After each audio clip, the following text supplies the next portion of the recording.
Assalamualaikum warahmatullahi wabarakatuh. Kami dari kelompok 11 akan mempresentasikan hasil proyek matematika ekonomi yang berjudul Pembentukan Fungsi Permintaan dan Penawaran es teh di Kota Bandar Lampung. Presentasi ini kami susun berdasarkan hasil pengumpulan data nyata dari konsumen dan produsen es teh dengan tujuan untuk menjelaskan bagaimana hubungan antara harga, permintaan, dan penawaran dalam pasar sederhana di sekitar kita. Sebelum masuk ke materi, izinkan saya memperkenalkan anggota kelompok kelompok kami. Yang pertama, saya sendiri, saya Citra Putri Setiawati dengan MPM terakhir 024. Saya Zahra Hanifah Riono dengan NPM terakhir 063. Saya Aleha Nashwa dengan NPM terakhir 017. Saya Asviana dengan NPM terakhir 043. Oke, jadi em, jadi di bagian ini saya akan menjelaskan sedikit tentang latar belakang dan tujuan penelitian kami.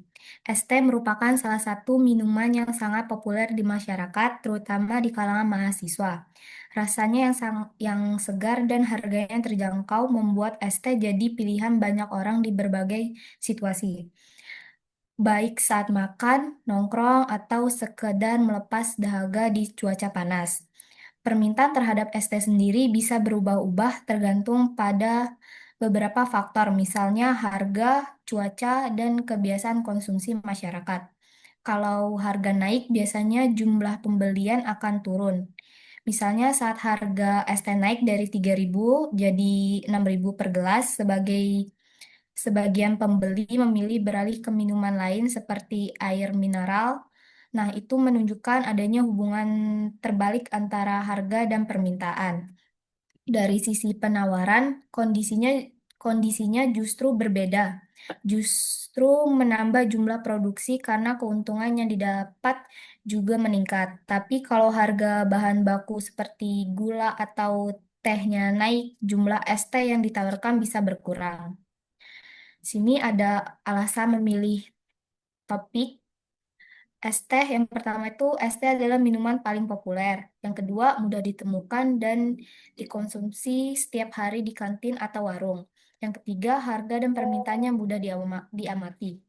Tujuan analisisnya membentuk dan menjelaskan fungsi permintaan es teh secara sistematis, mengetahui faktor-faktor yang mempengaruhi permintaan dan penawaran es teh. Yang ketiga, menganalisis hubungan antara harga dan jumlah es teh yang diminat maupun ditawarkan.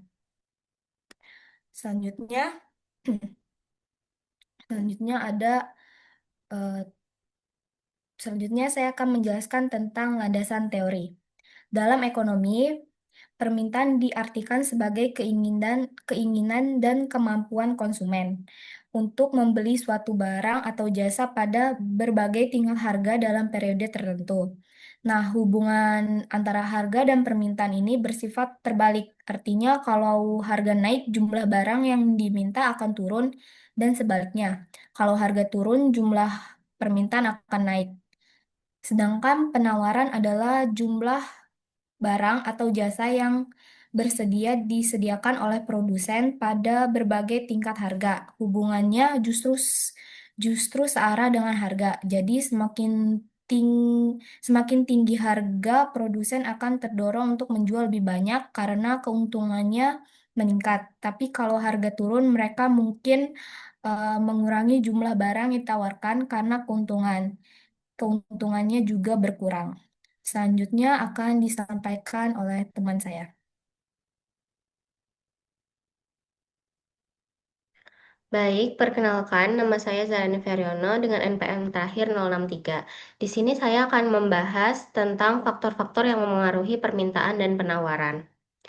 Nah, di sini permintaan itu dipengaruhi oleh beberapa faktor utama, yaitu harga barang itu sendiri, pendapatan konsumen, dan harga barang pengganti dan barang pelengkap. Harga barang itu sendiri itu misal dari harganya 1.000, terus nanti permintaannya 3. Kalau misalnya harganya jadi 2.000, bisa jadi permintaannya akan menurun. Lalu pendapatan konsumen, jika pendapatannya banyak, maka mungkin dia akan meningkatkan permintaannya. Lalu harga barang pengganti dan barang pelengkap, karena jika barang awal tidak ada, bisa diganti oleh beberapa barang yang mirip-mirip. Lalu penawaran. Penawaran itu dipengaruhi oleh berbagai faktor. Yang pertama adalah harga barang menjadi faktor utama dalam menentukan jumlah barang yang akan ditawarkan. Nah, lalu yang kedua itu biaya produksi juga berpengaruh terhadap tingkat penawaran dan juga yang ketiga adalah kemajuan teknologi. Nah, yang pertama, harga barang menjadi faktor utama dalam menentukan jumlah barang yang akan ditawarkan. Karena jika harga barang di pasar itu lagi misal ST kan misal harga pasarnya lagi 3.000. Itu penawarannya mungkin bisa 500 cup. Terus kalau misalnya lagi 2.000, penjual kan kayak harga bahan bakunya lagi sama-sama aja, tapi harga pasarnya malah turun. Nah, itu biasanya dia akan memperdikit juga yang ditawarkan. Lalu biaya produksi juga berpengaruh. Biaya produksinya misal lagi naik, itu akan menurunkan tingkat penawaran produk tersebut, misalnya es teh. Lalu kemajuan teknologi. Kemajuan teknologi juga dapat meningkatkan penawaran. Lalu next slide.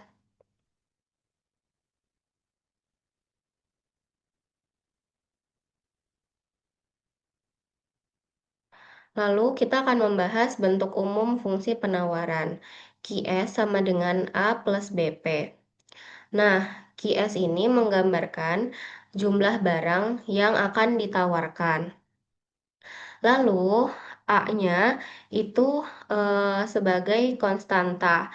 Ini menunjukkan jumlah barang yang akan ditawarkan saat harganya itu sama dengan 0. Lalu B di sini itu menunjukkan seberapa besar perubahan jumlah barang yang ditawarkan akibat perubahan harga. Harganya dari mana? Dari P yang besar itu yang sebelahnya B. Nah, itu akan memengaruhi tingkat B-nya. Lalu, misal jika harga naik, maka jumlah barang yang ditawarkan juga naik karena produsen itu tertarik mendapatkan keuntungan yang lebih besar. Lalu jika harga turun, itu maka penawaran pun akan menurun karena produsen itu enggan menjual dengan harga rendah. Konstanta A itu menggambarkan penawaran minimum yang tetap ada walaupun harga itu sangat rendah gitu. Sedangkan kalau yang B itu menunjukkan koefisien seberapa responsif produsen terhadap perubahan harga pasar. Next slide. Oke, selanjutnya adalah metode dan data yang kita pakai di dalam penelitian ini.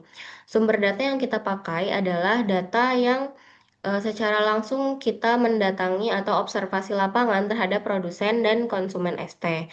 Dengan kita ke produsen es teh menanyakan kepada penjual es teh tentang pertanyaan-pertanyaan yang berhubungan, lalu seperti jika harga pasarnya segini, maka misal jika harga pasarnya 5.000, maka penawarannya atau kuantitas yang akan ditawarkan itu berapa cup dalam sebulan.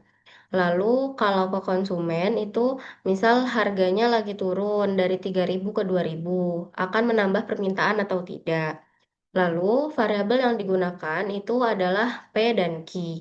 P itu sebagai harga per cupnya atau per gelas, dan Q-nya itu adalah jumlah es teh yang dibeli atau yang ditawarkan. Metode pengumpulan data. Metode pengumpulan data yang kita pakai adalah menanyakan kepada pembeli berapa kali mereka membeli atau mengonsumsi es teh dalam waktu 1 bulan dalam tingkat harga tertentu. Dan begitu juga untuk produsen, itu menanyakan kepada produsen berapa kali mereka atau berapa banyak yang mereka tawarkan dalam cup sebulan dalam tingkat harga tertentu. Terima kasih, sekian dari saya. Saya dilanjutkan oleh rekan saya. Baik, perkenalkan nama saya Aliha Nashwa dengan NPM terakhir 017. Pada kesempatan kali ini, saya akan menjelaskan analisis penawaran dan permintaan es teh dari Pak Zainuddin. Mari kita lihat dari data yang dikumpulkan. Di sisi produsen, Pak Zainuddin menjual es teh seharga 6.000 per cup dengan kapasitas produksi 3.000 per cup dalam 1 bulan. Sementara di sisi konsumen, kami mengambil sampel dari konsumen bernama Naila Salsabila yang membeli es teh dengan harga yang sama, yaitu 6.000 dan mengkonsumsi mencapai 7 cup per bulan. eh untuk selanjutnya,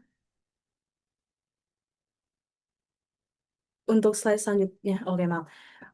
Sekarang kita lihat dari grafik penawaran. Grafik ini menunjukkan hubungan antara harga dan kuantitas yang ditawarkan produsen. Yang menarik di sini, kita bisa lihat tren positif. Artinya, ketika harga naik, produsen bersedia menawarkan lebih banyak produk. Garis tren menunjukkan pola yang jelas, semakin tinggi harga, semakin banyak es teh yang diproduksi. Data tersebar dari harga sekitar Rp500 hingga Rp9.000 dengan kuantitas yang ditawarkan berkisar dari 200 cup hingga 4.500 cup per bulan. Sebaliknya, grafik permintaan menunjukkan pola yang berlawanan. Ketika harga naik, kuantitas yang diminta konsumen justru menurun. Ini adalah hukum dasar ekonomi, demand curve, yang berslope negatif. Eh, Perhatikan bahwa pada harga rendah, permintaan bisa mencapai 30 sampai 33 cup. Namun, ketika harga naik ke sekitar 8.000 sampai 9.000, permintaan turun drastis hingga hanya 2 sampai 3 cup. Untuk slide selanjutnya, dari analisis regresi yang kami lakukan, ditemukan fungsi permintaan es teh kuantitas demand yaitu 17,67 17,6735 maaf 17,6735 dikurang dengan 1,74232 P. Nah, konstanta dari 7,6 menunjukkan 7,6 menunjukkan permintaan maksimum dalam ribuan cup dan koefisien min 1,74232 menunjukkan bahwa setiap kenaikan harga Rp1.000, permintaan turun sebesar 1,742 cup. Kemudian untuk fungsi penawaran kuantitas supply yaitu 1,547,21 ditambah 161,998 P. Nah, untuk A, bagian A-nya yaitu 1547,21 yaitu penawaran dasar. Untuk penawaran naiknya 161,998. Kesimpulannya, dari analisis ini kita bisa menentukan harga dan kuantitas keseimbangan pasar untuk es teh Pak Zainuddin. Informasi ini sangat penting untuk strategi pricing dan perencanaan produksi. Sekian dari saya, penjelasan selanjutnya akan dijelaskan oleh rekan saya. Perkenalkan, nama saya Asfiana dengan NPM terakhir 043.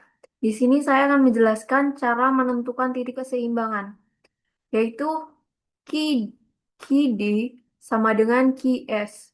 17,6735 minus 1,743 maaf 1,74232 P sama dengan 15,1547,21 plus 161,998 P. PE sama dengan 9,34 Sedangkan QE sama dengan 3059,52. Selanjutnya, perhitungan elastisitas.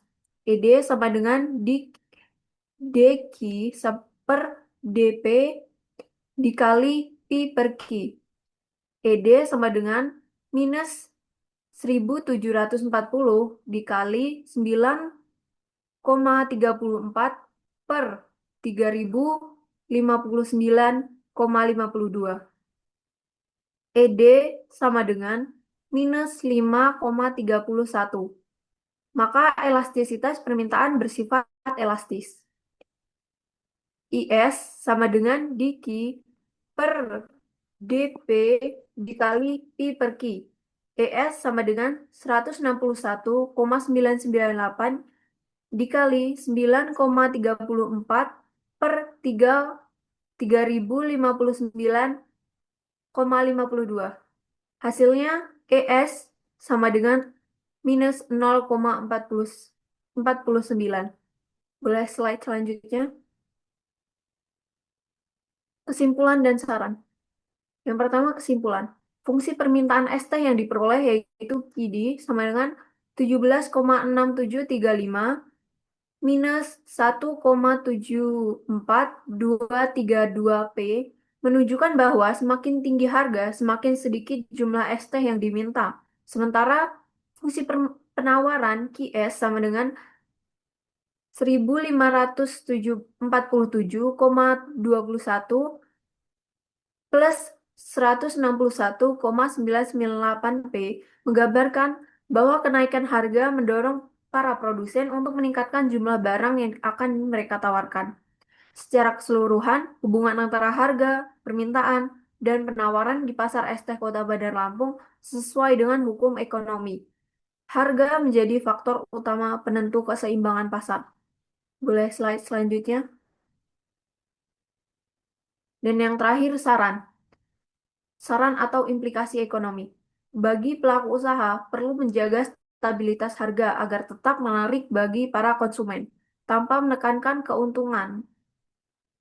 Yang kedua, bagi para pemerintah, kebijakan pengendalian harga bahan baku seperti gula dan teh penting untuk menjaga keseimbangan pasar.